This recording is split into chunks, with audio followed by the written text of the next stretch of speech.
Ok. Sadashiva Samarambam, Shankaracharya Madhyamam, Asmadacharya Paryantam, Vande Guru Paramparam, Ishvaro Guratmeti, Multideva Vibhagne, Vyomuvada Vyapta Dehaya, Dakshinamurcha Namaha, Sava Vedanta Siddhanta, Gocharanta Magocharam, Govindam Paramananda, Satguru Pranatoshmaha, Shanti, Shanti, Shanti Om. Com a participação especial do meu cachorro. Isso aí, Alex. Era ele, né?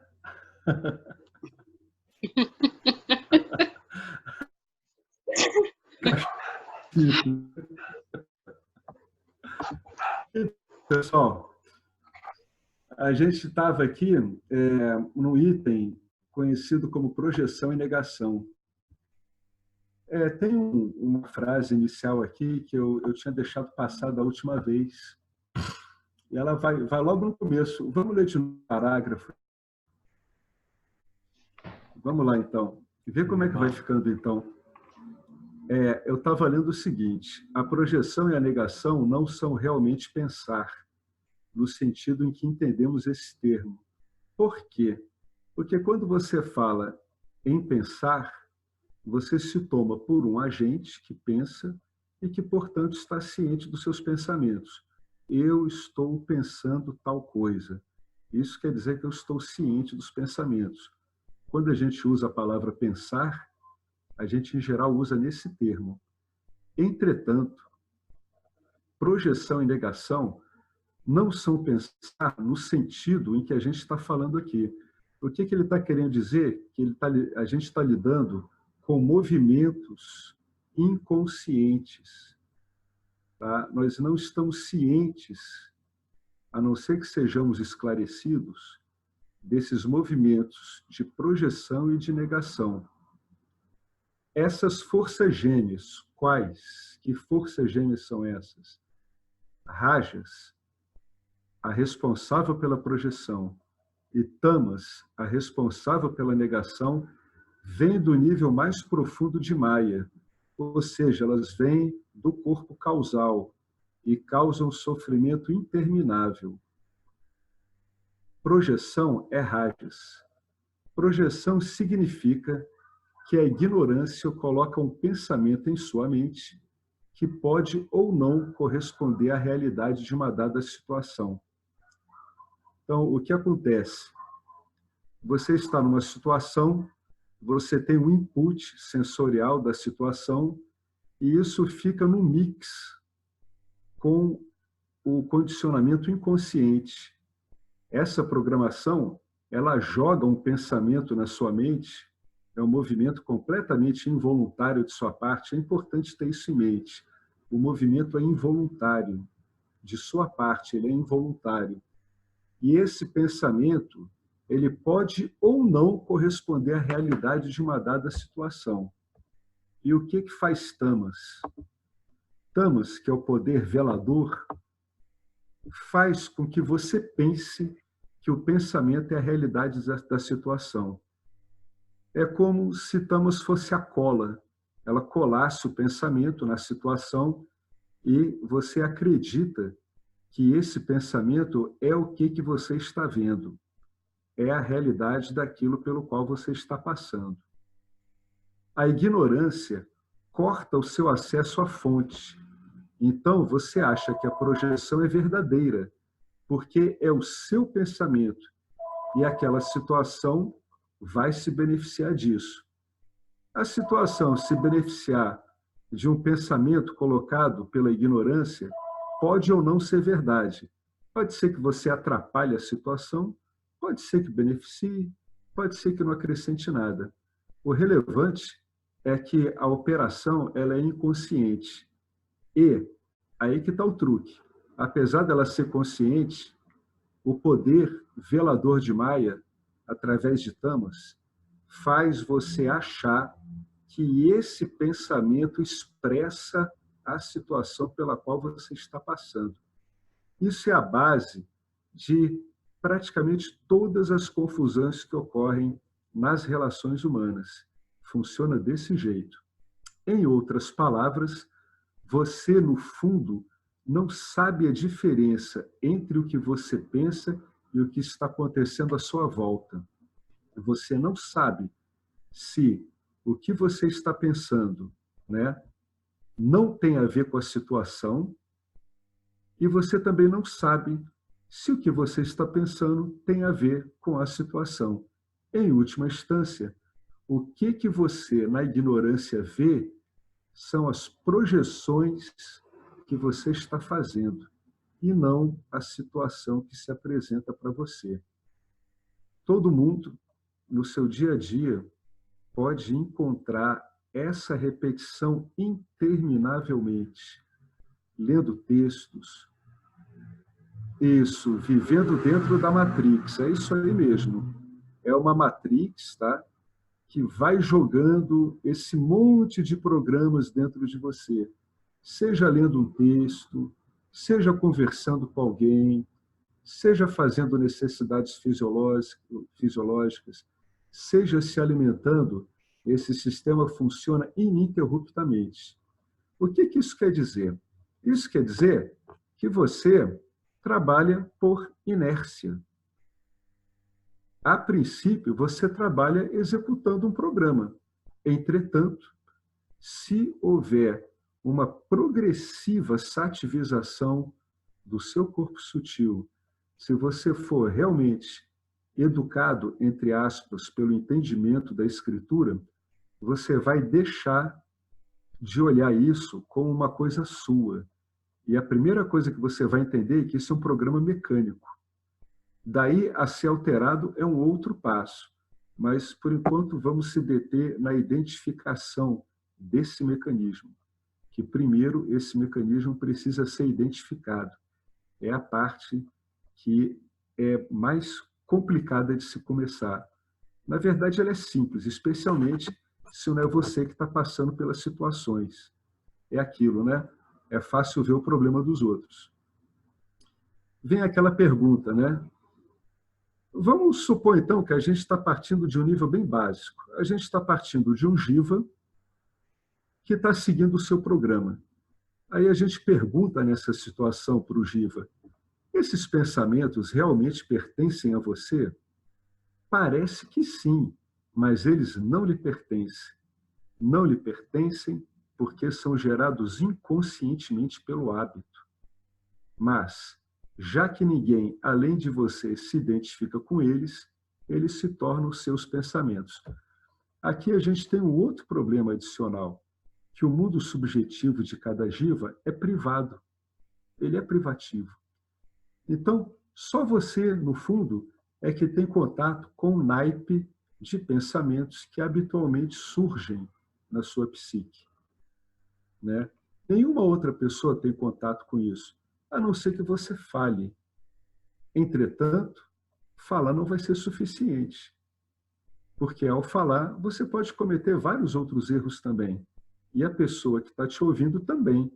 Então, a única alternativa que você tem é você entender isso, que eles aparecem por si mesmos, por força do hábito. Por isso que a tarefa de cada um é a tarefa de cada um. Ela não é transferível. Isso não tem como ser feito por outra pessoa. Não é a má vontade de um mestre, não é a má vontade de uma escritura, não é a má vontade de Shivara, quando diz que, no fundo, esse problema é seu. É a mais pura realidade. A única pessoa que pode dar conta desse monte de padrões que aparecem inconscientemente e, inicialmente, tornar-se consciente dessa torrente que vem da ignorância é você. As coisas que podem facilitar inicialmente, já que sempre tem uma identificação muito forte com esses padrões que vão gerar esses pensamentos, é você refletir com cuidado, ver o que a escritura está lhe dizendo e a interpretação, e aceitar de cara que esses pensamentos não são gerados por você. E, na verdade, não são mesmo. À medida que você vai observando repetidamente, você vê que não são gerados por você. Eles são inconscientes. Mas, se inicialmente você não percebeu isso, fica uma dica. Você pode tomar isso como dado. Porque é verdade. Qualquer observação mais cuidadosa vai mostrar que é verdade. Então, ninguém além de você está identificado com esses padrões.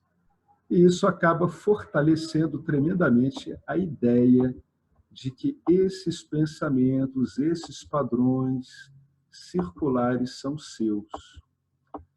Você também pode argumentar que você criou as vassanas, porque as vassanas não existem sem ações, e você fez as ações. Mas você fez essas ações ou foram os gunas? Porque os gunas você não criou, não é? Então, você que está fazendo essas ações ou são os gunas? Repara que a gente está partindo do ponto de vista de um jiva que está em profunda ignorância. Tá? Esse é o questionamento que a gente faz. Né? Você fez essas ações ou foram os gunas que geraram os pensamentos que depois deflagraram em ações? Você não criou os gunas. Você recebe o seu pacote de gunas, tal qual um computador recebe um software que é colocado nele através de um pendrive ou baixado da rede. É com esse naipe dado que você vai ter que se virar. Outros seres conscientes, que são os receptores dos seus pensamentos, não sabem que a vidia, a ignorância, é a fonte e que ela está trabalhando para valer em suas mentes subconscientes. Está querendo dizer que elas estão gerando padrões que deixam você como se fosse uma marionete. Estão trabalhando para valer em suas mentes subconscientes, projetando crenças e opiniões que eles acham que são reais. Então, as pessoas com quem você conversa também estão sujeitos a isso. E o que quer dizer? Quer dizer que essas pessoas estão, antes de tudo, vendo, tal qual você, o mundo subjetivo delas. Então, quando você emite algum sinal de comunicação para um receptor, esse sinal de comunicação ele é fundamentalmente subjetivo de sua parte, você é o emissor, e está se encontrando com o receptor que vai receber essa informação da sua parte subjetiva com a parte subjetiva dela. Então, você tem aí dois encontros de subjetividades únicas. Não há intersecção entre eles, porque eles estão valorados de forma diferente. E o que acontece?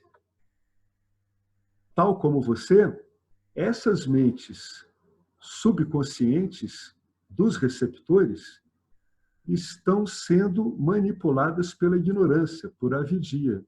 Portanto, projetam crenças e opiniões que os receptores acham que são reais. Então, os receptores não podem entender o que você quer dizer e você não pode entender o que eles querem dizer. Isso leva a conflitos, geralmente na forma de argumentos, que resultam em discussões, o que não contribui para a felicidade. Isso aqui explica por que é tão difícil conversar com outros seres humanos cuja subjetividade já está desenvolvida, já está bastante cristalizada. Na verdade, é um padrão de repetição tentando dialogar com outro padrão de repetição. Né? Um dos modos de lidar com esse choque de padrões que tem tudo para degringolar num desentendimento é através do estudo das escrituras. Existem outros. Você pode encontrar em estudos de discurso de método filosófico onde as pessoas tentam criar padrões em comum. Essa é a base de várias atividades, inclusive profissionais. Quando você estuda silogismo jurídico, o silogismo jurídico, ele tenta fazer com que a mente dos advogados e do juiz trabalhe da mesma forma, né? Pode ser que elas construam objetos diferentes, que são as conclusões e as defesas, mas elas vão trabalhar da mesma forma. Em filosofia também, quando você estuda retórica pura, também a gente procura um padrão comum de entendimento, tá? Mas no nosso dia a dia não é isso que ocorre. No nosso dia a dia, a gente carrega, juntamente com toda essa parte condicionada, a nossa valoração dessa parte, que vai encontrar com a valoração de outras pessoas. Portanto, não fique surpreso se as pessoas adultas discutem muito. Elas discutem muito por uma característica do desenho mesmo. O desenho dos subjetivos vai se cristalizando e acaba num percentual nada desprezível, gerando uma série de conflitos. Isso que nós estamos acostumados a ver ao longo da nossa vida, não só conosco, mas com todo mundo. Então, vamos lá. Alex, Oi. Isso que você está lendo aí da projeção e negação, ela está dentro do pensamento automático. Exatamente. Né? Porque exatamente. Esse padrão, essa formatação que foi tratada na aula passada, né? Só para a gente se situar bem no tópico, porque ela é pertinente a isso. A projeção e negação em relação ao pensamento pessoal. Marcelo, o que ocorre é que, em termos de gunas, você vai estar trabalhando o tempo todo com duas gunas, com a projeção e a negação. E elas trabalham conjuntamente. Para que eu projete a minha subjetividade, eu tenho que negar o que eu recebo de outra subjetividade. Entendeu? São duas subjetividades em diálogo. Vamos primeiro começar com esse modelo. Para eu lançar a minha, eu tenho que negar a entrada da outra. E, além de negar a entrada da outra subjetividade, eu tenho que achar que o que eu estou falando corresponde à verdade. Esse tipo de manobra ele é sempre dado pelo que eles chamam dos gêmeos terríveis, que é Rajas e Tamas, que trabalham sempre juntos. É como se fosse a mesma moeda com duas faces. O que ele está querendo dizer é que, operacionalmente, eles só podem existir funcionando juntos. Entendeu? Quando ocorre uma projeção, automaticamente está tendo uma negação. Quando ocorre uma negação, automaticamente está tendo uma projeção, mesmo que você não a exteriorize. Se eu estou conversando com você e eu não aceito uma ideia sua, mesmo que eu não exteriorize ela para você, eu já criei alguma coisa aqui dentro. Vamos assim dizer, né? Vamos falar a linguagem que a gente entenda mais diretamente. Eu já criei alguma coisa aqui. Então, eu já estou projetando. Se isso vai virar uma ação ou não, é outra coisa. Mas é sempre nesse contexto que você colocou. Tá? Sempre assim. Rajas e tamas. Negando e projetando. Quem fundamentalmente nega já está ali imbuído uma projeção e vice-versa. Você nunca vai conseguir ver um movimento sem o outro. Sempre juntinhos. Quer ver? Vamos ver aqui. Projeção é rajas. Projeção é rajas. Projeção também significa que você acha que o objeto que você está experimentando, uma outra pessoa, por exemplo, né? Você está lidando com uma outra pessoa, né? Causou o pensamento. Mas isso é verdade?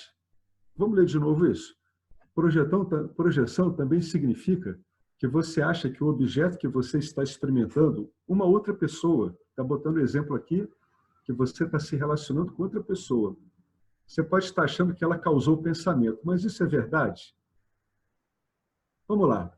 Ele vai fazer uma investigação em cima de uma situação hipotética, ou que talvez tenha ocorrido com ele. Para ilustrar, Suponha que você esteja de carro e sua companheira, normalmente falante, ela está quieta, por nenhuma outra razão, além de não ter nada a falar. Mas você acredita que o silêncio dela é um comentário sobre como você está dirigindo. O que não tem sido nada espetacular, com certeza, porque há pouco tempo atrás você quase colidiu com um carro a alguns quarteirões, porque seu celular tocou e você estava procurando seu celular na sua bolsa para pegá-lo, mas você não achou que esse quase acidente foi culpa sua, porque você, em geral, atende o seu telefone o tempo todo quando está dirigindo, e nada acontece. Então, como nada acontece, e quase aconteceu dessa vez, você naturalmente vai culpar o outro motorista. Então, você fez um movimento rajásico. Você já culpou ele. Você negou, já bloqueou o movimento seu, que seria você entender o problema que você fez, e já culpou o outro. Aí ele vai falar uma frase muito engraçada aqui. A culpa é a garota propaganda da projeção. Onde existe culpa, alguém vai estar projetando. Necessariamente, sempre. É o chamariz, é aquele cartão de visita. Onde tem culpa é porque a projeção já está soltando foguetes de apresentação, né? De qualquer forma, quando vocês passam por um ponto de referência familiar, a sua companheira diz: estamos quase lá, acabamos de passar pela Pizza Hut. O que ocorreu mesmo, de fato. Só que você estava prestando atenção na estrada depois da recente ligação, que quase ocasionou uma colisão. Então você não viu a pizzaria. E porque sua mente estava distraída pela irritação causada pelo outro motorista, que quase negligentemente comprometeu sua vida, foram as palavras que você usou, você fala rispidamente com sua companheira. Aquilo não era Pizza Hut, está chegando ainda. Então, o que vocês estão vendo? Vocês estão vendo camadas de projeção atuando. São camadas. Elas não correspondem à realidade. É como se as projeções estivessem soterrando a situação com um monte de interpretações que não têm fundamento. Sua companheira, que estava quieta e prestando atenção na paisagem, calmamente fala: não, aquela era sim a Pizza Hut, porque era mesmo. Não se trata de uma projeção, no caso dela, é só um fato observável. Isso deixou você ainda mais furioso, você continua projetando, e daí você diz: você sempre me contradiz, já veio puxando ali dos hábitos, né? Aí já vem toda a sua parte de hábito, o que não é verdade, nem sempre ela te contradiz. Foi apenas uma constatação pela sua companheira de um fato que interferiu em sua crença de que o pensamento na sua mente, você, o motorista, era real. E aí começa o jogo. Começa esse jogo que a gente vê ocorrer incontáveis vezes. Você disse que você disse, que você disse, que você disse, e a outra pessoa: eu não disse nada disso, você não entendeu nada. E é verdade. Se for levar em conta a projeção de ambos, realmente, você disse que disse, a outra pessoa vai dizer que não, porque para ela não disse nada disso. Então, o que estaria certo aí? O que estaria errado, né? Os dois teriam que estar muito conscientes desses sistemas de projeção para conseguir chegar a um denominador comum. Não estou querendo dizer que esse entendimento possa chegar sem estudo, sem escritura. Ele pode chegar assim. Tem raríssimas pessoas que têm essa habilidade, elas nascem com isso. Né? Mas, em geral, como a gente vê na nossa vida e viu na vida de várias pessoas, isso aí vira uma completa desordem em termos de comunicação. Então, o que ele quis mostrar aqui com esse exemplo? Isso aqui é uma coisa que pode ser investigada. Ele está mostrando para você como é que você pode proceder uma investigação no cotidiano. Repara que a primeira coisa que ele está fazendo aqui é reconhecer a coisa. Ele precisa de um mapa. Ele precisa tomar ciência desse conjunto de projeções. Tá? Vamos supor que, desesperadamente, a pessoa queira, a princípio, corrigir tudo isso aqui, né, ao invés de tomar ciência. Né? O que ela vai estar fazendo? Ela vai estar projetando em cima de projeções. esse é que é um risco muito grande que tem quando a gente, de um modo meio afobado, quer ajustar as coisas sem primeiro tomar ciência de como elas estão funcionando. Então, eu também vou deixar aqui uma posição que decorre da minha investigação. Pelo que eu tenho visto, o mais fundamental é você primeiro saber o que está ocorrendo. Depois é que alguma correção, algo inspirado pode vir, ou você pode usar alguma técnica. Mas é muito importante, primeiro, que você tome ciência do que está ocorrendo, né? Porque pode ficar muito confuso. Vamos voltar ao texto. Para encerrar essa história triste porque é uma história confusa e que vai acabar gerando conflitos, você acreditou, olha o que a gente estava falando aqui, honestamente, que sua companheira pensava no íntimo que você é um péssimo motorista, o que não favorece a sua autoestima. Além disso, você acreditou sinceramente que o incidente do telefonema de há pouco foi culpa do outro motorista. E você achou, francamente, que a sua companheira estava errada acerca da localização da Pizza Hut. Né? O grosso das pessoas não age por má intenção, age por ignorância, age imbuído de ignorância. Então, na verdade, a pessoa com justiça, ela acha que ela está procedendo do modo adequado. É por isso que ocorre tanto conflito. Nada pode convencê-lo do contrário, porque você experimentou a realidade desse jeito. Ou seja, você está prisioneiro da sua subjetividade. Você não está questionando o modo como você interpreta a sua experiência. E questionar o modo como interpretamos a nossa experiência é a base da discriminação do Vedanta. O Vedanta ele parte disso. Você vai olhar, vai investigar o modo como você entende a sua experiência. Ou seja, você está colocando sob questão, não é a sua experiência, você está colocando sob questão como você interpreta a sua experiência. Porque, na verdade, para o grosso das pessoas, o que elas chamam de experiência é a interpretação que elas têm de uma ocorrência. É isso que o Vedanta vai estudar. Ele vai estudar reiteradamente, de modo insistente, o modo como você está interpretando as situações pelas quais você passa. Seja lá que situação for. Nada pode convencê-lo do contrário, porque para você a realidade era assim, e a base disso é que você experimentou a realidade. Você pode até ter experimentado a realidade dessa forma, mas você não a vivenciou de fato, a menos que a realidade para você seja seus pensamentos. Então, qual é a dica que ele está dando aqui?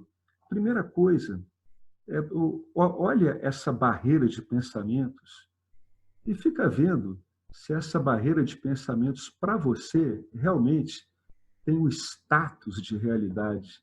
É a primeira coisa que você tem que questionar, né?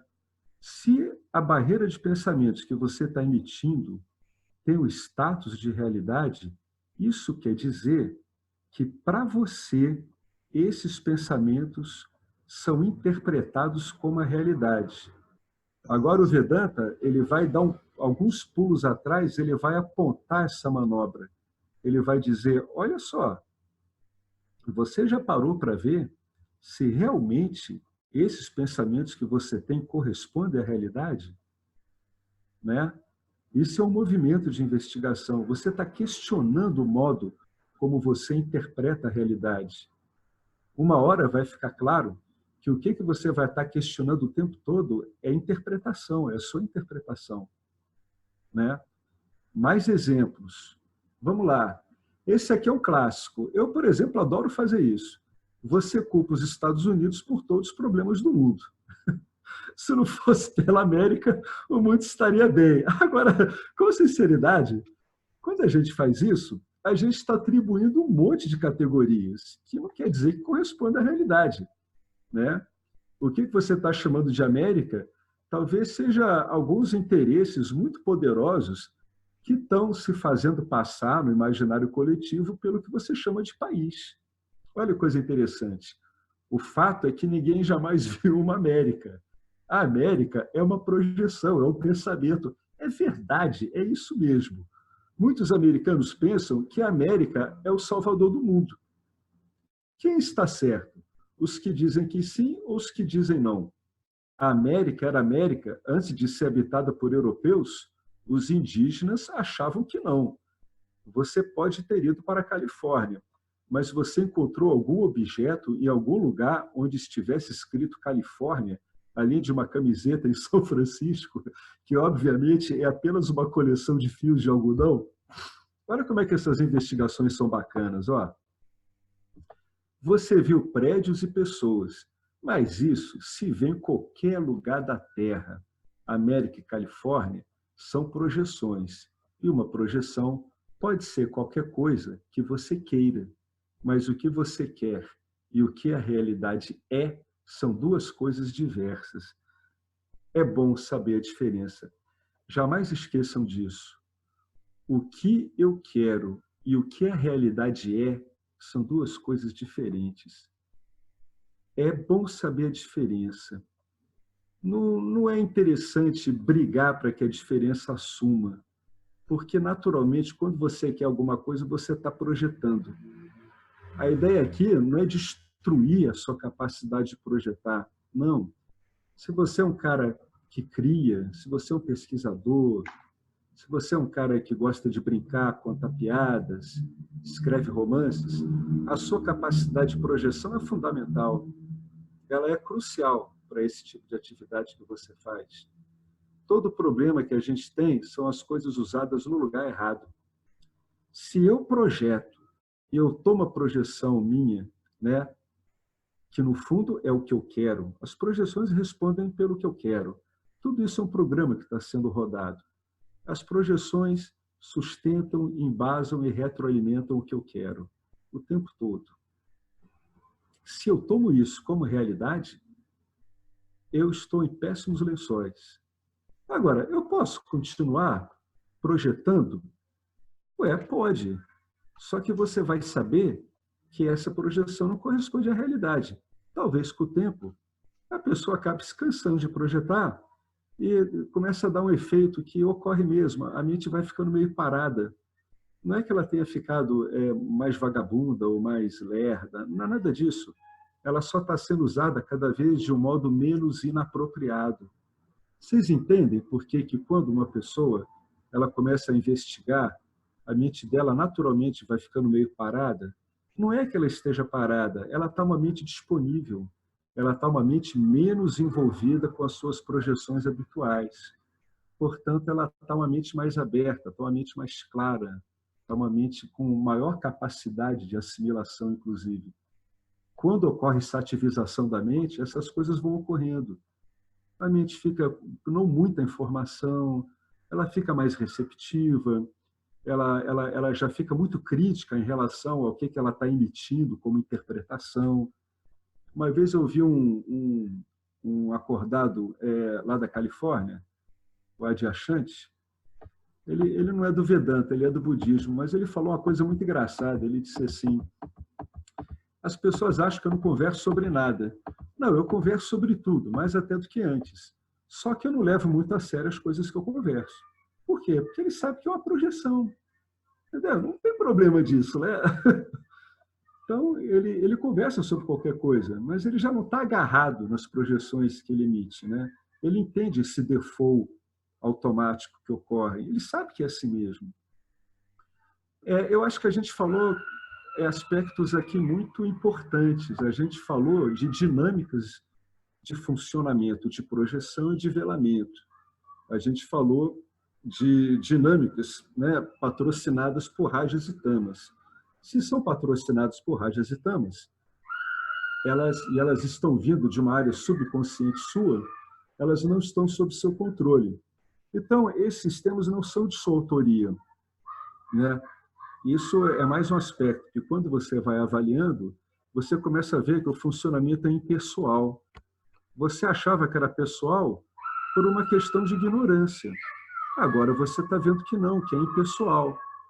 Inicialmente, o primeiro contato vai te mostrar que não é só impessoal, é ignorante também, né? Com o passar do tempo, isso pode ir mudando. Mas o primeiro contato que te traz alguma lucidez sobre isso vai mostrar essas duas coisas. É baseado na ignorância e não é pessoal. Tem uma criançada comemorando Halloween aí, né? Tem, cara, tem uma criançada gritando aqui, tem um colégio aqui perto. E tá entrando aqui pelo fone, né? É a primeira vez que acontece. Ah, é. Elas estão Mas gritando aqui. aproveitar que eu falar uma coisa, Alex, do que você estava falando da projeção acontecer simultaneamente com a negação, né? É muito interessante, é isso mesmo que acontece. Então, quando eu projeto, eu também nego a realidade sempre presente, né? A realidade como ela é. Assim como quando eu culpo, eu também estou me vitimizando simultaneamente. Quando eu culpo alguém ou uma situação, eu também me coloco como vítima de alguma forma, mesmo que subliminarmente, né? Então, a gente pode ver isso por aquela simples analogia da cobra na corda, né? Então, quando eu vejo uma cobra, eu deixo de ver a corda. Então, essa dinâmica de projeção e negação, ela é como duas faces da mesma moeda, né?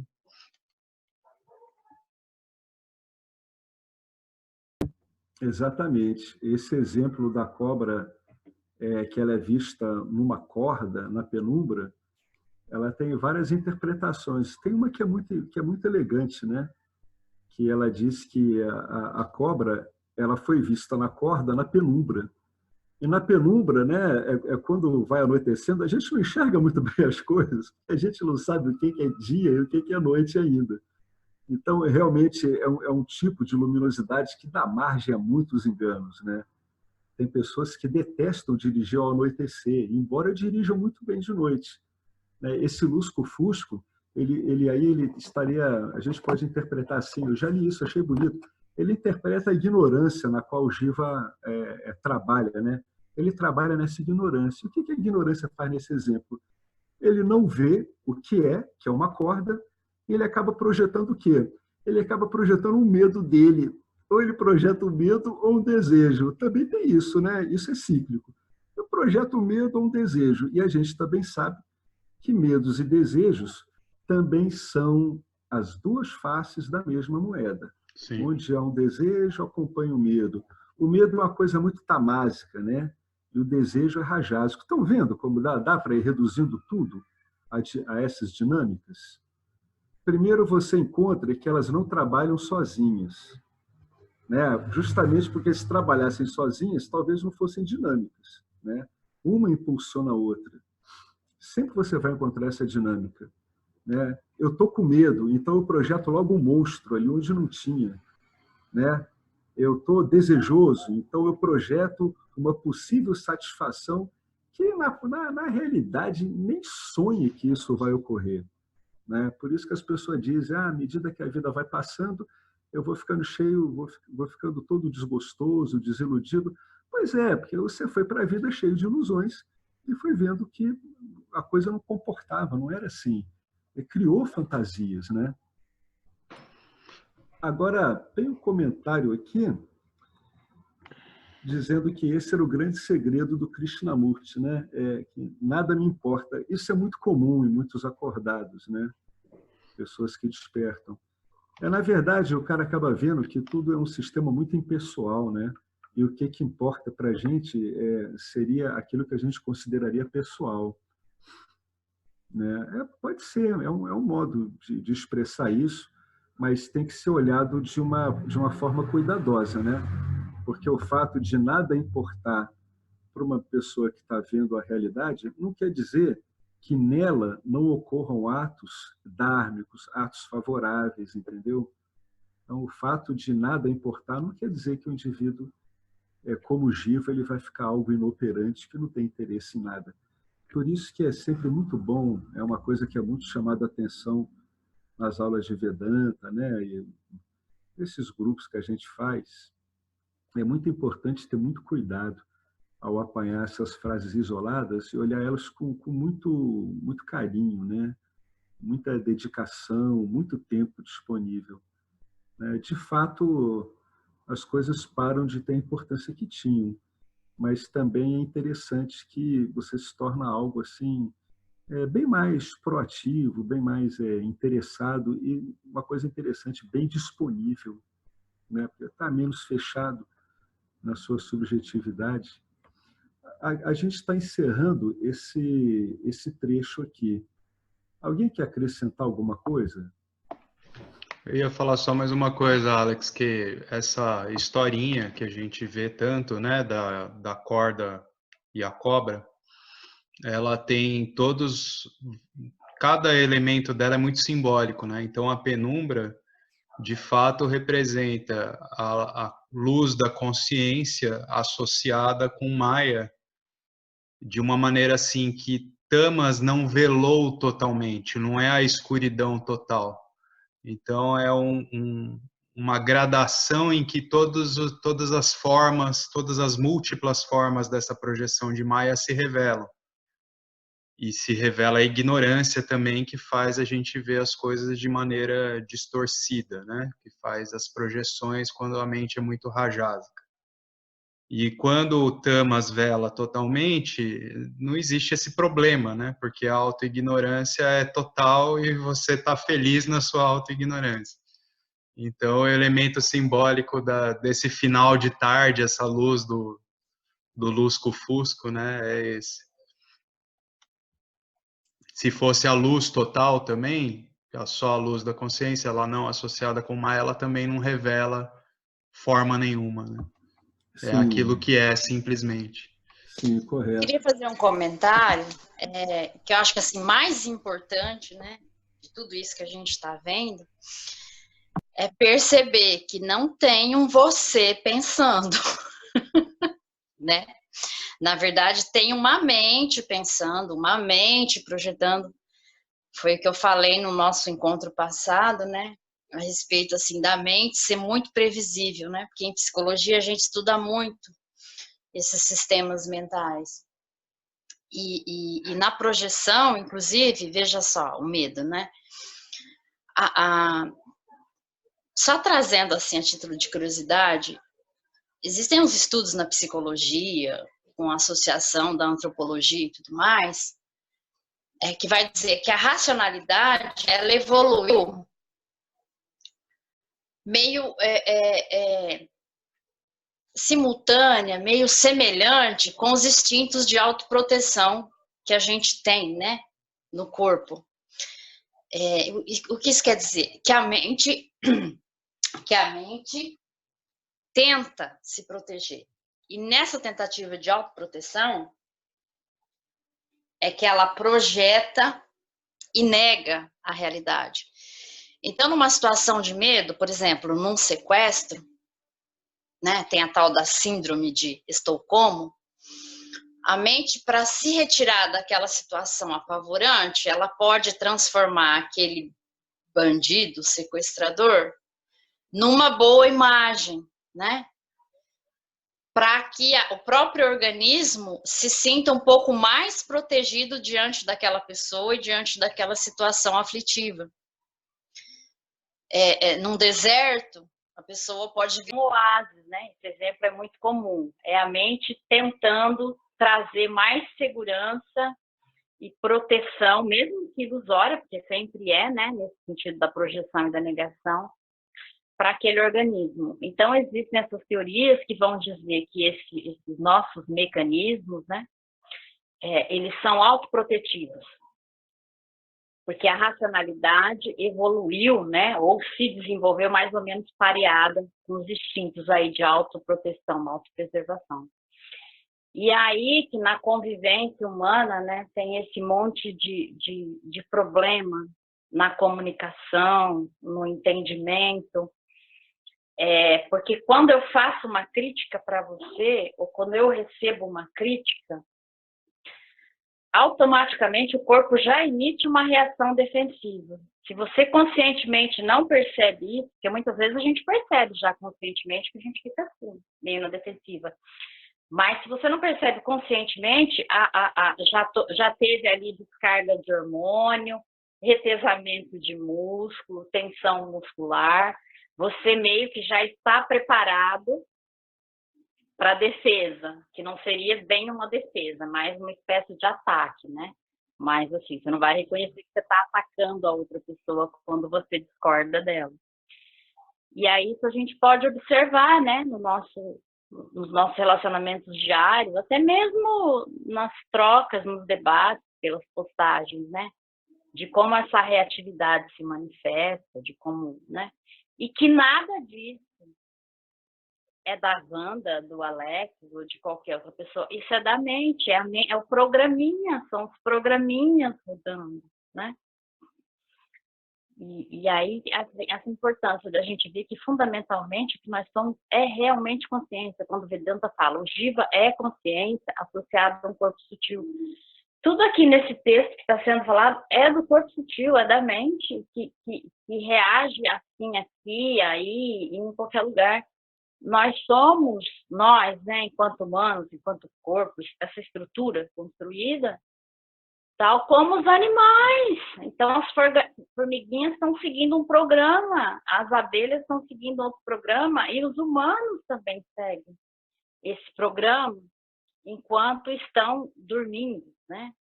Porque aí, quando a gente acorda, é isso que o Fábio falou, a consciência, né, essa visão mais ampla, ela não está velada. Então, quando vem um conhecimento, né, como o Vedanta, o budismo, enfim, Taô, qualquer linha não dual aí que aponta para essa realidade, você começa a ter essa visão de como essa estrutura mental funciona e de que ela não é você. É isso.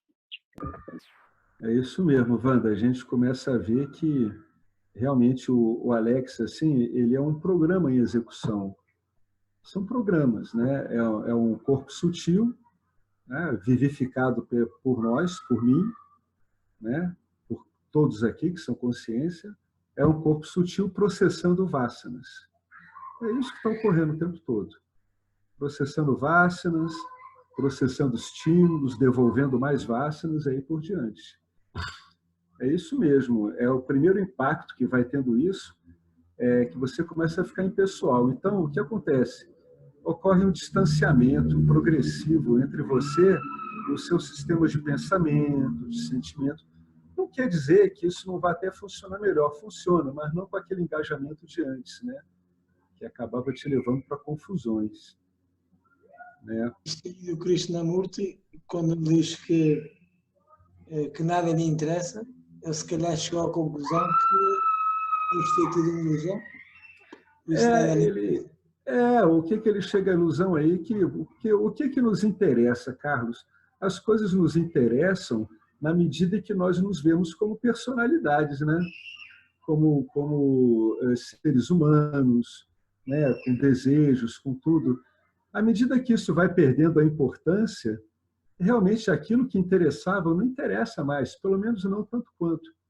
Os livros do James, ele diz que esses interesses, esses desejos, eles vão sendo transformados em preferências, mas não são mais vinculativos, eles não causam servidão, né?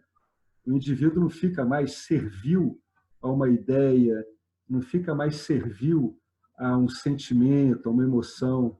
Ele tem as preferências dele, mas, né, ele já tem um distanciamento aí, dado pelo entendimento de que a coisa é impessoal mesmo e que ele não é isso em essência. Né? A desidentificação com os resultados. Desidentificação com os resultados ajuda muito nisso. Porque quando você começa a praticar bastante Karma Yoga, você pega o condicionamento no ponto que ele tem de mais importante. O condicionamento é eu querer usufruir do resultado das minhas ações. Se esse usufruto ele é entendido como não pertencente a mim, esses resultados, quer dizer, então é como se eu tivesse tirado da personalidade o doce que ela tem mais importante. A personalidade só age para usufruir de alguma coisa. que é o pirulito da ação, né? É o doce.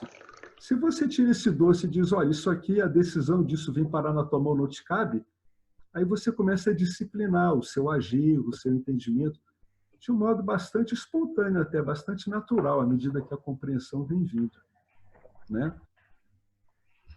Bom, fazer uma complementação. Sim. Em cima até do que a Wanda estava falando.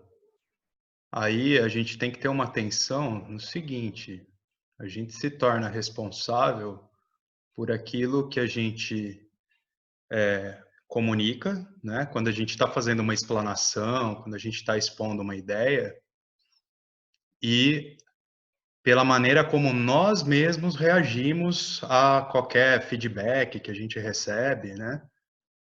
E aí a maturidade emocional, ela está diretamente atrelada a uma evolução da consciência que a gente vai adquirindo, da transitoriedade de todas as coisas, de ver as coisas pelo seu valor utilitário, de ver as coisas sem projeção. Porque senão, se eu passo dessa linha, aí eu estou fazendo uma projeção sobre a reação do outro. Aí eu começo a fazer... aí é que começa toda a confusão, né? Então, acho importante a gente ter isso em mente, assim, a gente é responsável pelo processo individual de amadurecimento, né? Perfeito.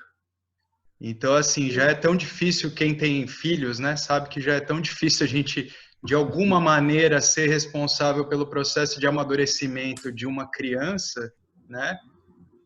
E a gente começa a entender que, no final das contas, a gente só pode servir como uma espécie de baliza pelo próprio exemplo, vamos dizer assim, né? Isso. Porque eu não posso estar na pele do outro para modificar a maneira como ele reage, para evoluir a maneira como o outro reage. Então, é muito pessoal mesmo isso tudo, né? É muito pessoal. Se eu quiser, eles vão fazer sempre o que quiser. É engraçado, né? É engraçado. Paradoxalmente tem essa pessoalidade, né? Que é quando a subjetividade do Giva ela vai sendo desnudada, né? No dia a dia. Exato. Existe sim. Então, mas eu acho assim que a gente está estudando aqui o modo como a mente funciona, né? A gente está entendendo isso. E ao mesmo tempo, a mente ela é feita de experiência, de conhecimento. Isso é um conhecimento para a própria mente, começar a observar seu próprio padrão e ir afinando algumas coisas. Não que vá se chegar numa perfeição, num estado ideal, porque isso aqui, o corpo sutil, ele tem a sua própria natureza, né? Então, assim, o que eu percebo, assim, é que é possível conseguir um melhoramento, mas uma perfeição, uma idealização de que, não vou mais projetar. Quem que não vai mais projetar? É a própria mente que projeta, isso vem lá do corpo causal. A gente não tem controle sobre isso. Então, mas eu também digo que não é isso, próprio... o que eu quis dizer parte mais de um ponto assim, se a gente tá, voltando no que você falou agora, se a gente ficar fixado em melhoramento pessoal também, a gente está perdendo o ponto daquilo que a gente realmente busca através do Vedanta. A gente busca realização de quem somos realmente, né? O melhoramento pessoal realmente tem uma falácia aí, né? Você pode buscar um melhoramento para as suas relações serem mais harmônicas, um melhoramento, enfim, para você lidar melhor com a sua própria saúde, tantos aspectos de melhoramento que a gente poderia comentar aqui. Mas esse elemento de projeção, ele de fato ele é cancelado pelo autoconhecimento, porque nas suas relações você começa a significar as coisas pelo que elas são simplesmente. Você não adiciona elementos às circunstâncias que ocorrem. Você não adiciona significado às circunstâncias que ocorrem. E isso é cancelado pelo autoconhecimento. Bom, há controvérsias. Eu não sei se isso é totalmente cancelado pelo autoconhecimento, né? Porque para isso ser cancelado, a mente teria que conseguir ter um conhecimento sobre tudo e sobre todos na existência. Não é disso que eu estou falando. E aí, quando ela não consegue ter um conhecimento sobre alguma coisa, ela vai hipotetizar, ela vai projetar hipóteses, né? Enfim, então, o que eu acho assim, o autoconhecimento é sempre o objetivo, saber que nós somos consciência, mas é inegável os benefícios do autoconhecimento para o próprio jiva, para a própria mente. Vai ter bônus, vai ter algum tipo de melhoramento, esse não é o objetivo, mas como consequência acontece. O corpo sutil de cada indivíduo tem um temperamento. Isso eu acho que é mais ou menos o ponto que você está tentando desenhar, né? Então a gente age, reage às situações de acordo com certos condicionamentos. Mas o que a gente se auto-observa, porque voltando ao que eu estava falando, a gente só pode partir do pressuposto que é de auto-observação, porque quando a gente está olhando para a maneira como o outro reage, como respondeu tal, a gente acaba fazendo projeção, aí não tem jeito, porque o nosso corpo sutil é condicionado. Mas em nós, ao indivíduo que estabelece autoconhecimento, é claro, fica claro um cancelamento que ocorre em relação ao que acontece no campo, um cancelamento de projeção. Quer dizer, tá, beleza, de repente a reação vai ser de menor envolvimento emocional. É mais ou menos desse princípio que a gente parte também ao observar que, diante de uma situação, sei lá, estão falando de você, estão envolvendo o teu nome e tal, para você isso já não importa tanto. Isso já é uma coisa que é irrelevante, sabe? Deixa falar, então beleza. Vem alguém te agredir e você consegue ter, como o Nagar costuma falar lá, uma espécie de airbag ou uma espécie de teflon na situação. E você se esquiva daquilo de uma maneira que, às vezes, você até pode ter que falar com veemência, ou pode até que, sei lá, eventualmente ter que usar força física, mas você está com um envolvimento emocional mínimo na situação. Mínimo. É mais ou menos isso que eu quero dizer, que a gente tem que partir do nosso campo individual, né? Porque quando a gente começa a analisar muito as situações assim, tipo, a maneira como o outro reagiu e tal, a gente também está fazendo projeção, de fato. Deixa eu assim, dar uma sugestão. Vamos ler aqui um parágrafo que tem a ver com isso que a gente está falando. Olha que coisa interessante, olha. É só uma parte, ó. Como é que ele começa isso? Você acha que a distorção é realidade. Veja como é que ele vai começar esse parágrafo. Ele vai começar esse parágrafo com uma negação. Por quê? Porque é difícil encontrar algo que saia dessa regra, ó. O que não seria uma projeção? O que não é uma projeção? Tudo que você pensa e sente, que você considera a sua experiência, é uma abstração, é um fluxo de pensamento. Na verdade, são memórias garimpadas do passado e sobrepostas à realidade. Olha, só essas 3 linhas aqui, ele já deu um resumo de como a coisa funciona. Olha que coisa interessante aqui. Inclusive o comentário do Ricardo. Olha, Ricardo, coisa interessante. Ó. Tudo o que você pensa e sente, que é o que você chama da sua experiência, é uma abstração, ou seja, subjetivo. É um fluxo de pensamentos. Na verdade, como funciona? Memórias garimpadas do passado e sobrepostas à realidade. Então, as memórias são garimpadas do passado e projetadas na cara da realidade. Só isso aqui já é um material para a gente ficar com isso aqui muitos e muitos dias, muitas e muitas situações. Por que eu falo isso? Porque vocês vão vendo isso ocorrer em tudo. E olha, o fato de ver isso ocorrendo em tudo não quer dizer que isso vai parar, não. Se isso vai parar ou não, nós não sabemos. O fundamental é saber disso, para que você não entre nisso e não se perca do seu objetivo inicial. Qual é o objetivo inicial? O objetivo inicial é o autoconhecimento. Se você começa a escapulir para isso, você vai estar agarrado em outras coisas.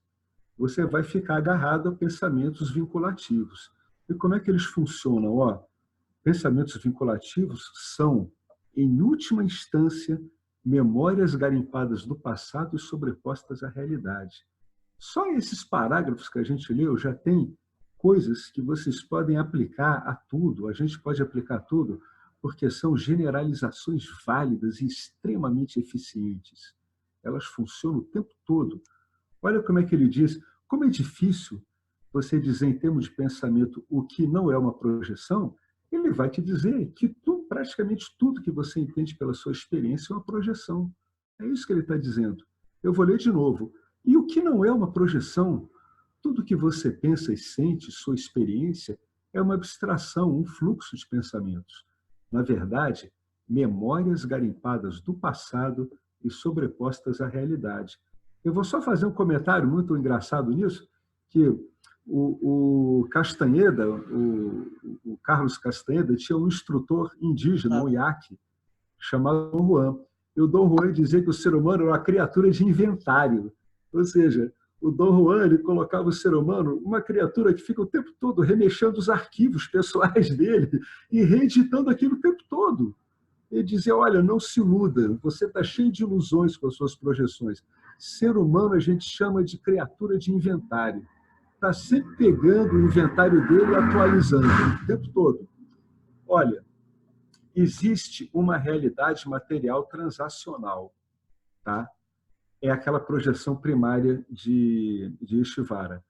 Existe uma realidade material transacional conectada ao seu corpo. Tudo bem, que parece estar longe de você, mas você nunca sai do seu corpo e experimenta uma árvore, por exemplo. Aqui ele vai dar outra dica. Se não houver pensamentos na sua mente e você abrir seus olhos em frente a uma árvore, você terá um pensamento árvore. E, gente, o que ele está dizendo aqui é muito importante. Ele está dizendo que o que você apreende como objeto na realidade transacional é representado por um pensamento. Tá? O que você chama de árvore, na verdade, aparece como um pensamento árvore. Ter isso claro na mente da gente vai facilitar muito as coisas que ele vai falar em vários outros trechos desse livro e que a gente vai encontrar em muitas outras escrituras. Tá? Todo o campo transacional, quando você delimita o objeto, seja ele o que for, qualquer objeto, sutil ou denso, ele vai estar representado por um pensamento. Na verdade, a ponto de você não conseguir dissociar o objeto do pensamento que diz respeito a ele. Existe uma realidade material transacional, sem dúvida, conectada ao seu corpo, que parece estar longe de você, mas você nunca sai do seu corpo e experimenta uma árvore, por exemplo. Se não houver... Se não... Oi? Eu posso fazer uma questão? Pode. Naquela afirmação nós vivemos em mito e é aqui que nós realmente temos que resolver. Isso. Mas quem chega a um ponto em que diz o que o Krishnamurti diz, que nada lhe importava, chega à conclusão que realmente tudo isto são projeções.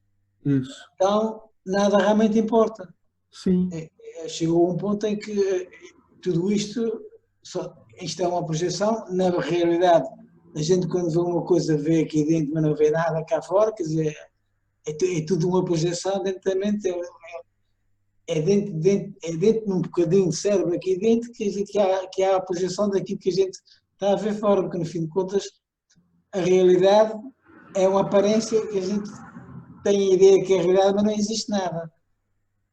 Quando se chegou a um ponto, em uma evolução em que diz nada importa, e quando se diz convictamente nada me importa, é porque se chegou à conclusão de que realmente isto é só uma projeção, isto é irreal e nada importa mesmo, no fim de contas. Quer dizer, isto até é mau provavelmente para a vida. Chega a um ponto em que a pessoa pensa assim, se nada importa, também não me importa muito viver. Isso que a gente está falando, assim, chegar a uma conclusão dessa, isso é uma decorrência de um entendimento, né? uma das facetas desse entendimento é esse. Mas esse entendimento ele vai te afetar em vários pontos. Ele vai te deixar mais impessoal, menos suscetível a flutuações, e vai acabar te levando a isso. Bom, no fundo, nada importa, porque tudo meio que ocorre por si mesmo. Mas, nesse ponto, a gente está colocando o carro um pouquinho na frente dos bois. Eu não sei se em Portugal tem essa expressão, né? A gente estaria adiantando um pouco a coisa, né? Na verdade, essas coisas que a gente às vezes vê, esses caras assim, né, considerados iluminados comentando, são mais consequências de como a personalidade passa a ver a existência, né, dela, do que propriamente o autoconhecimento em si. Olha o que ele está dizendo, coisa interessante. Alex, Oi. Eu ia inclusive dizer a respeito disso, né? Essas frases, sem esse trabalho com o Vedanta, vendo a natureza de cada coisa, ponto a ponto, né? Ela não traz nenhum autoconhecimento. Não ela só traz uma fase de eu pulo tudo e finjo, sei lá se finge, mas sei lá, de alguma maneira vou para essa frase sem compreender a mente, os elementos, as gunas, os objetos, o campo e tudo. E aí isso não se sustenta, porque a realidade onde a gente vive, a gente lida com esses objetos o tempo todo e não dá para negar a natureza deles e colocar tudo no mesmo campo, né, de que nada importa ou que nada existe, enfim, outras frases aí que existem. Acho que o fundamental é a gente ir fazendo esse passo a passo. Isso, exatamente. Também não sabemos se ele chegou à conclusão que viu essas coisas todas, esses objetos, essas coisas, e chegou à conclusão que não era interessante, pronto, que era tudo uma ilusão. Quer dizer, ele diz isso, não adianta nada para a autorrealização. Mas não sabemos se realmente ele chegou à conclusão, fez todos esses julgamentos, todas essas discriminações, e chegou à conclusão que realmente, pronto, não interessa mesmo. Pronto. Ainda estou a defender o Krishnamurti, que eu tenho um livro dele, mas pouco conheço sobre a vida pessoal dele, não faço ideia de nada. Mas o que eu quero dizer é que se ele dizer isso, ele não acrescenta nada para a autorrealização minha ou de outro qualquer. Mas não quer dizer que ele não tenha realmente chegado a essa conclusão por ter feito discriminação e ter chegado a essas conclusões. Sim, pode ser. É pena realmente não adiantar nada para a gente. Mas pronto, mas também não tirou o valor do que ele fez. É verdade, mas é que aqui ele faz isso também, mas não como a gente faz. Né? Isso é uma coisa que a gente podia até conversar à parte, né? Depois, se você quiser, a gente conversa. Mas esse estudo, né, que a gente está fazendo aqui, ele é um estudo que progressivamente vai tornar você familiarizado de como é que toda essa identificação ocorreu. Né? É só quando a gente vai desfazendo essa identificação é que a gente vê como ela ocorreu. Entende? É só na hora de voltar é que a gente vê como a gente foi. É engraçado isso. Olha o que ele escreve aqui, coisa engraçada. Olha, acontece muito isso. Veja, com uma criança pequena, se não houver pensamentos na sua mente e você abrir seus olhos em frente a uma árvore, você terá um pensamento árvore, que é a representação que está aparecendo. É como você está lendo. É como o teu corpo sutil está lendo essa realidade transacional. Ele abre o olho e ele vê uma coisa lá, árvore. O que é aquilo? É um pensamento árvore.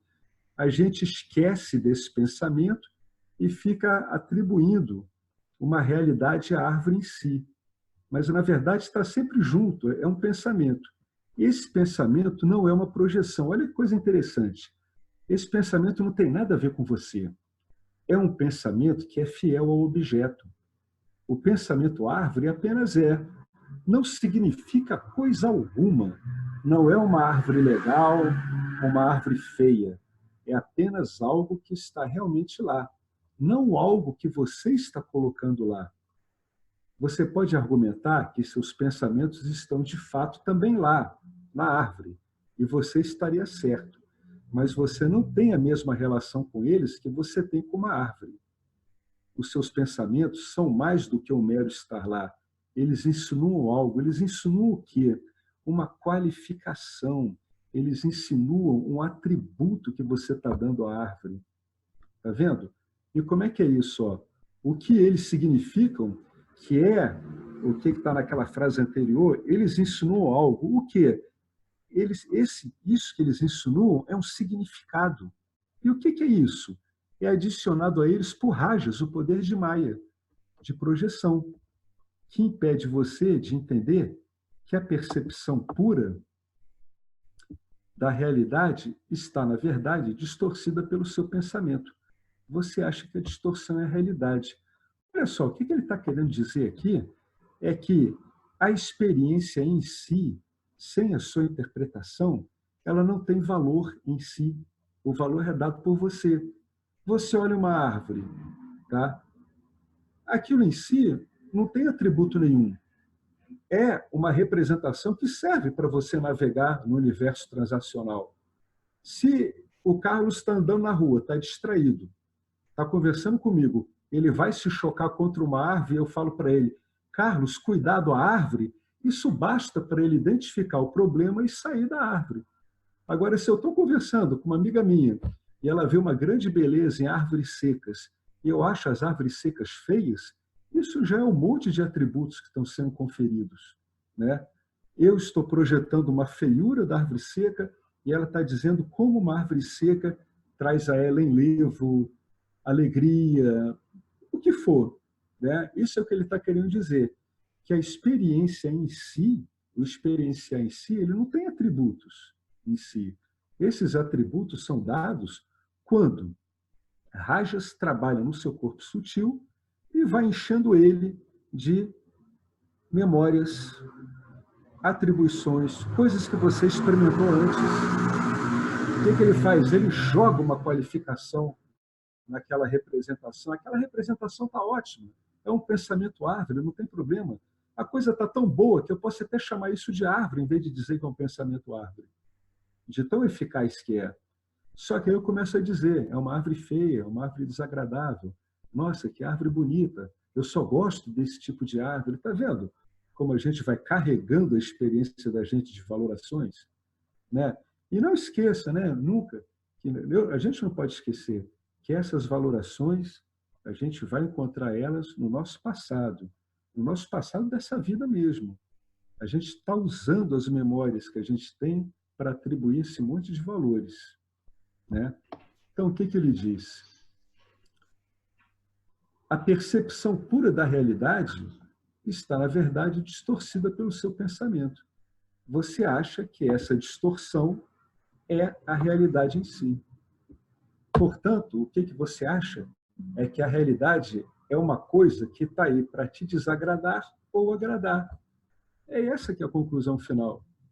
Esse que é o grande clinch que acaba deixando você escravo da própria realidade. Porque se essa tal realidade aparente que você está vendo, ela tem aí um gostar ou não gostar, você está vinculado a ela, né? E por que você está vinculado a ela? Porque você acha que você é um corpo. Se você traçar o caminho todo da sua identificação com o corpo, até você valorizar, dar valores à experiência que está ocorrendo em você, você vai ver que um está intrinsecamente ligado ao outro. Eu só estou dando esse monte de valores porque eu estou achando que eu sou um ser humano. Se eu estiver certo de que, em essência, eu não sou um ser humano, eu teria, como diz o James, preferências, mas eu não estaria tão vinculado às coisas a ponto de projetar toda a minha felicidade que é inerente a mim nesses movimentos de valoração. Esses movimentos de valoração, tudo podem remeter ao que você é, mas para que isso não fique clichê, você tem que ver, como a Betânia disse, você tem que mexer nesse passo a passo. O que ela está querendo dizer aí é que isso aí te dá ferramenta para você se descomplicar desse monte de agarramentos, esse monte de valorações. Você vai tendo ferramentas que você vai vendo que, na verdade, você não está vinculado a nada disso. Depois, quando vem o reconhecimento, você entende finalmente que nada disso de verdade importa. Entendeu? O que ele escreve aqui? A projeção causa sofrimento, porque a realidade existe independentemente de suas projeções. Essa é uma outra dica.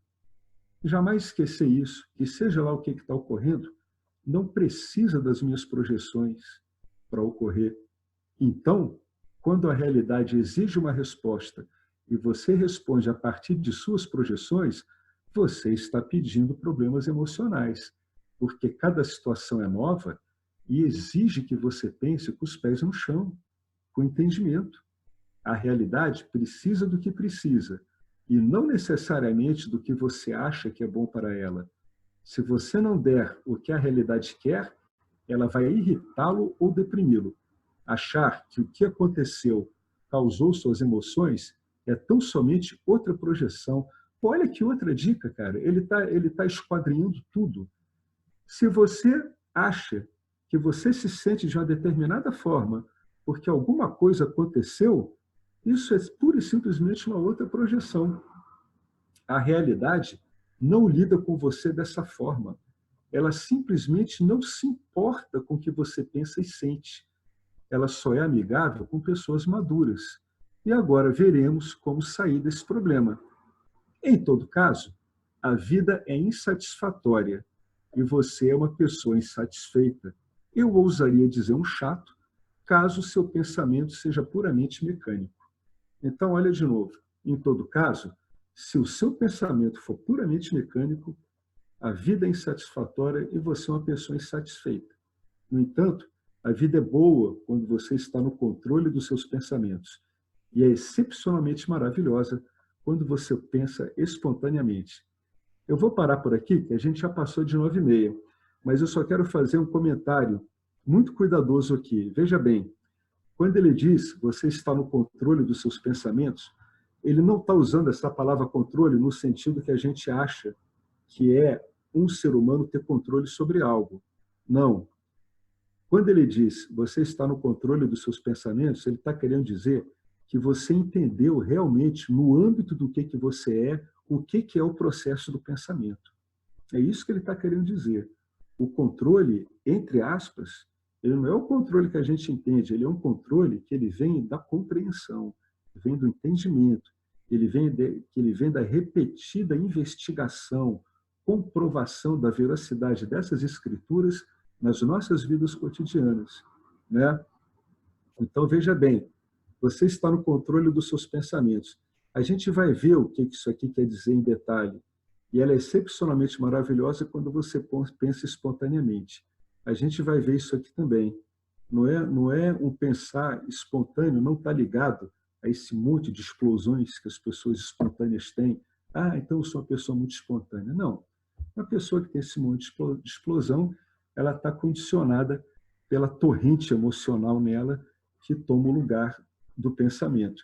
E uma pessoa que está muito condicionada a achar que o pensamento é dela é uma pessoa que está identificada com a existência dela enquanto ideias. Então, são pessoas que vivem muito em identificação com ideias.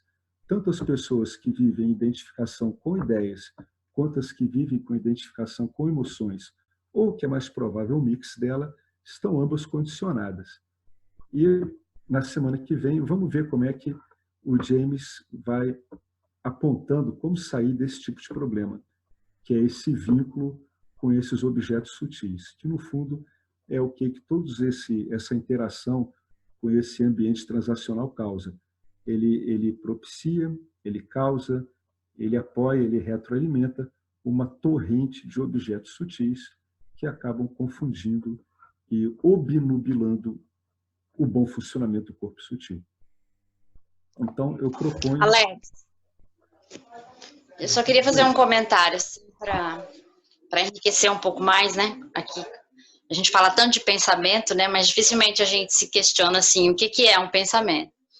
Então, aí para psicologia, filosofia, linguística, várias áreas da humana, a imagem, quando a gente fala de uma imagem, é nome e forma, né? Então, quando eu olho uma árvore, aquilo destituído do pensamento, né? É um nome e uma forma. Agora, pensamento, quando a gente fala o que é o pensamento? Pensamento é nome, forma e conteúdo. Ou seja, conceito. E todo conceito, toda interpretação, todo conteúdo vem da mente. É a mente que vai olhar os objetos e dizer o que eles são, o que eles significam, enfim. E nesse sentido é uma projeção. Então,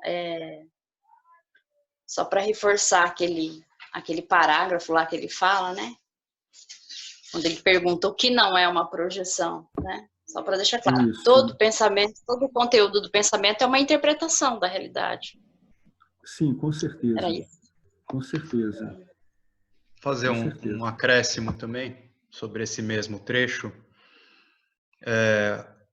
A mente convive com projeção, né? Então, não há mente sem projeções como efeito ou como aquilo que a mente está percebendo. Então, tem um nível de projeção que é a consciência associada com Maya projetando Jagat.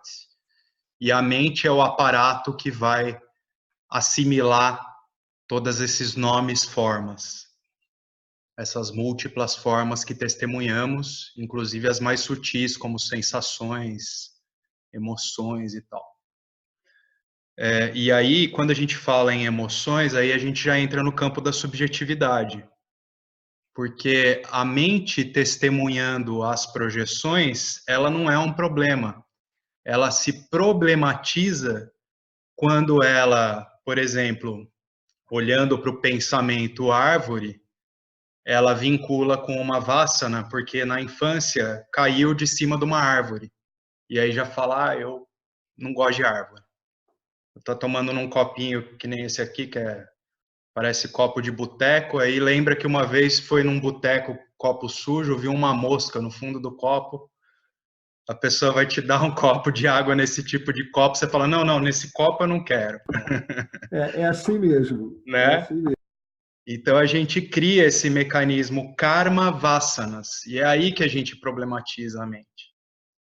Então são esses, né, níveis de projeção também, que a gente vai fazer essa distinção mais claramente ao longo do estudo aí, né?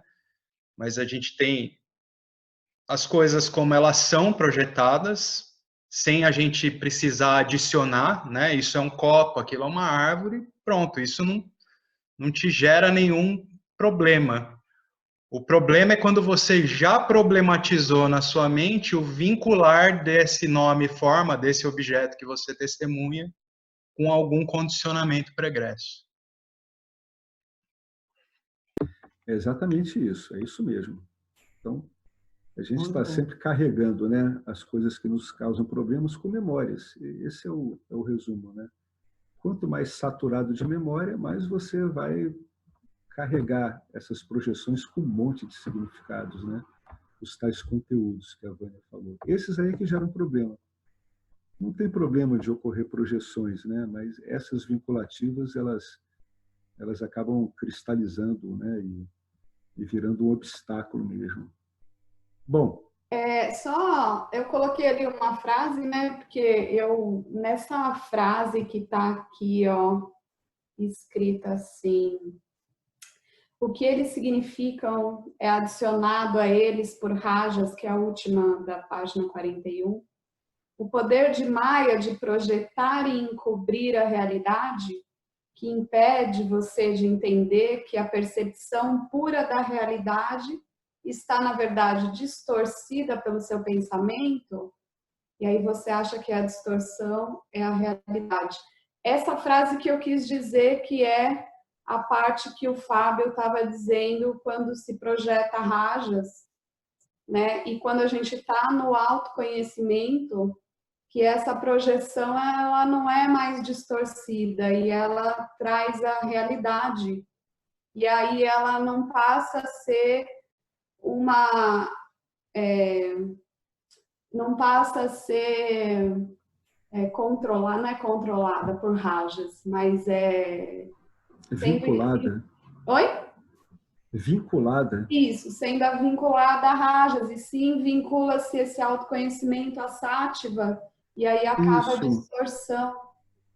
Então, nessa parte, eu achei que era exatamente o que o Fábio estava falando, quando se tem o autoconhecimento, que acaba-se essa distorção, porque você vê o real, né? Como o pensamento árvore, que apenas é, como real.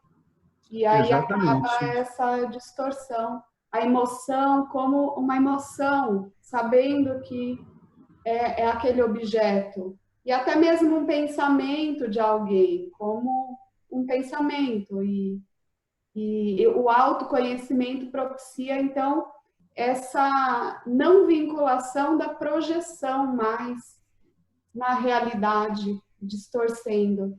Né? Então, eu acho que é isso que o autoconhecimento traz.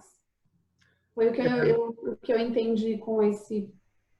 Isso é a visão de uma mente satívica. Ela não está mais envolvida com esses poderes, né, projetivos e veladores. Não é mais o preponderante nela. Aí ela vê assim, como você está dizendo. É uma sativização da mente, dá esse efeito. Né? Uma mente satívica, ela adiciona poucos atributos. Ela não conclui, não vai estabelecendo camadas. Se houver camadas, ela sabe, ela reconhece. Ela não é apanhada de surpresa, entende? É verdade isso, é o funcionamento mais de uma mente mais sativizada. Funciona desse jeito. A mente projeta bem menos quando ela está satívica. Eu acho que é mais ou menos por aí, né? O posicionamento mais satívico. Mas, assim, em Nietzsche, tudo é projeção, né? A gente tem que tomar um cuidado quando falar, assim, de que vê o real. Porque quando se diz que tudo é projeção, as realidades, elas estão acontecendo, sendo co-criadas a cada momento, né? E, portanto, elas têm esse aspecto mutável, transitório. Então, assim, não sei se dá para falar de um alinhamento com a verdade das coisas, né? Não sei, eu fico um pouco com medo desse tipo de idealização. Eu penso que o autoconhecimento que ele traz, de fato, é o conhecimento sobre o que você é. Consciência. Agora, quando a gente vai falar de Nietzsche e todas as transações da mente, que é um outro objeto, nesse mundo de objetos que é Nietzsche, eu acho que a gente tem que ter um certo cuidado nesse sentido, assim, Mas eu diria assim, Wanda, eu não estou eliminando o Nietzsche. Nietzsche está ali e está acontecendo, mas eu olho o real como real e o aparente como aparente. Nietzsche como o aparente e Satya, não sei como que é que fala, como o real, né? Então, não elimina o Nietzsche. A Nietzsche existe e vai continuar existindo ali. Ô, Wanda, o que eu quero dizer uma pergunta que eu queria te fazer. Só concluir, Fábio. Tudo bem, claro. Você sabe que você é consciência, né? Eu acho que é isso que o autoconhecimento traz. E que tudo mais é uma projeção. E que, nesse sentido, a sua mente, por mais satívica que ela seja, né? Você, como consciência, sabe que, às vezes, mesmo sendo satívica, que é um estado, né? E não é um estado que vai ficar prevalecendo o tempo todo, a mente, ela vai oscilar entre os 3 gunas, mesmo a mente de um desperto, ela vai estar fadada, assim, a estar projetando. Talvez não mais tão rajasicamente ou tão tamasicamente, mas, assim, a projeção ainda vai ser um aspecto da mente. Só para a gente não confundir mente com consciência e achar que a mente vai chegar nesse estado iluminado, livre de... Olha, eu nem iria falar que a mente, essa questão de a mente, né? Estou falando do real, nem tem a ver com gunas, né?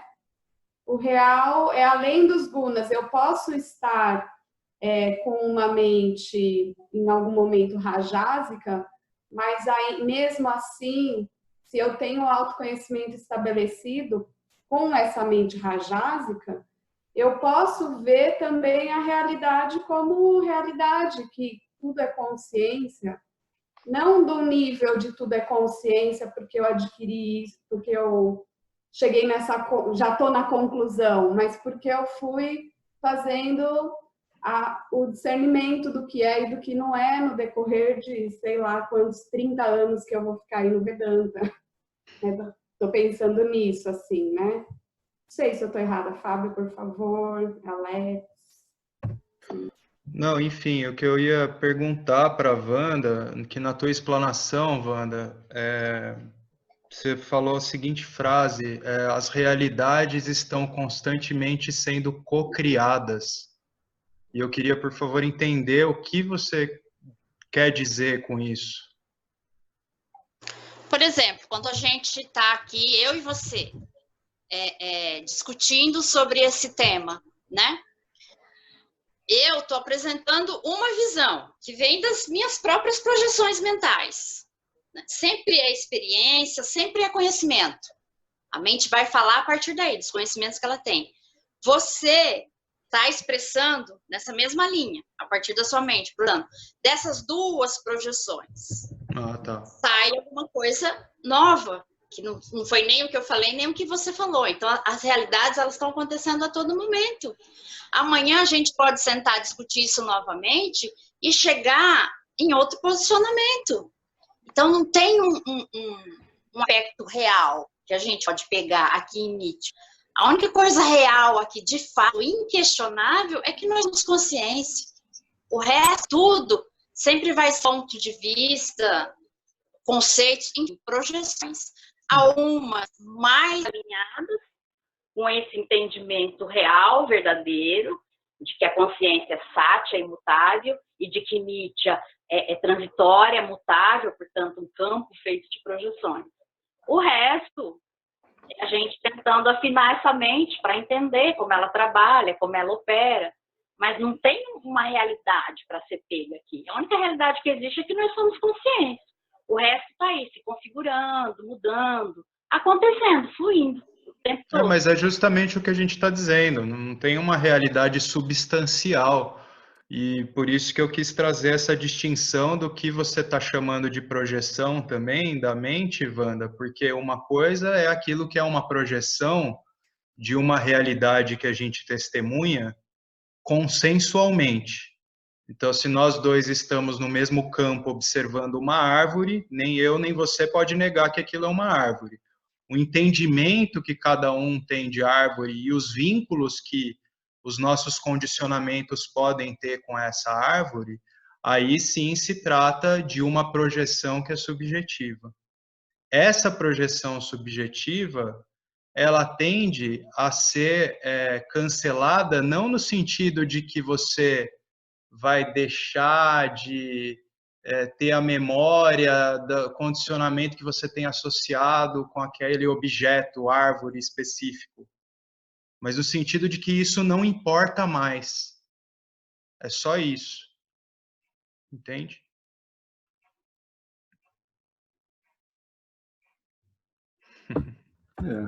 Continuo não concordando, Fábio. Tudo bem, faz parte da nosso karma. O dual, ele continua operando para todos os efeitos, embora você entenda ele como uma construção. Não é? O dual continua operando, porque o dual é prático. As pessoas lidam dualmente entre si com o mundo, mas você deixa de achar que isso é real em si. Você acaba entendendo como se a dualidade fosse uma espécie de convenção. Isso é engraçado, sabia? É bem divertido. Mas é como vai ficando bem claro. É como se você realmente estivesse ensinando uma peça. É o que eu consigo ver, assim, entendeu?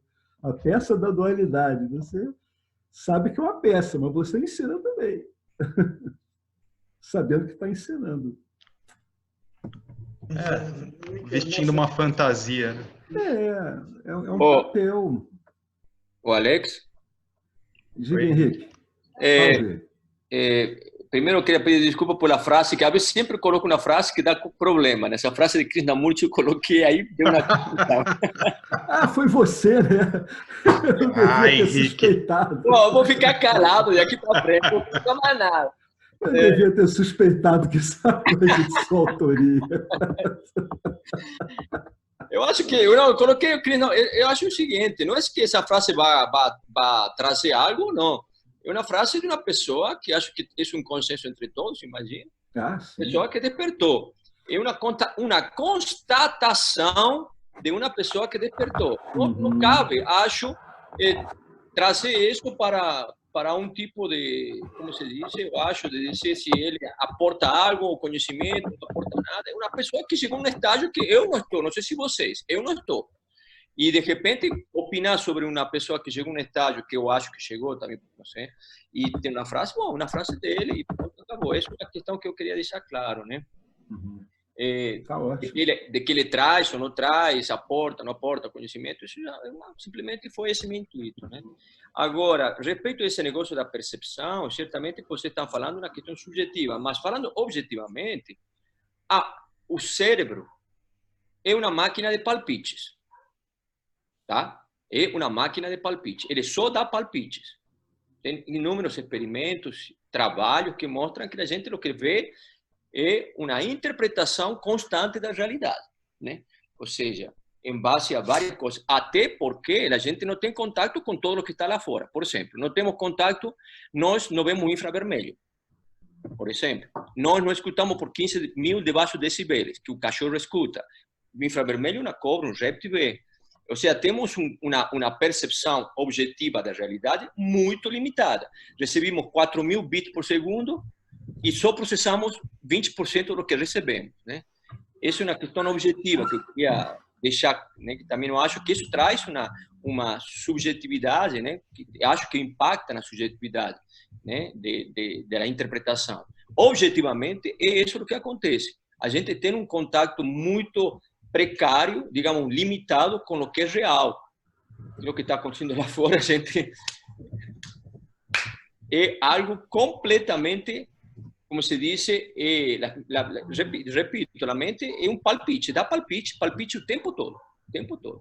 Vocês já viram, por exemplo, essa imagem do vestido que parece que para você é azul, para mim é vermelho, e para o outro viram esse negócio? E por aí vai, tem vários negócios, né? Eu acho que, sobre esse ponto de vista de objetividade, só essa é a minha colocação. É joia. Mas isso que você diz que é real, é sempre irreal no fim de contas. No fim das contas, sim. Isto é mídia, acaba sempre sendo tudo irreal.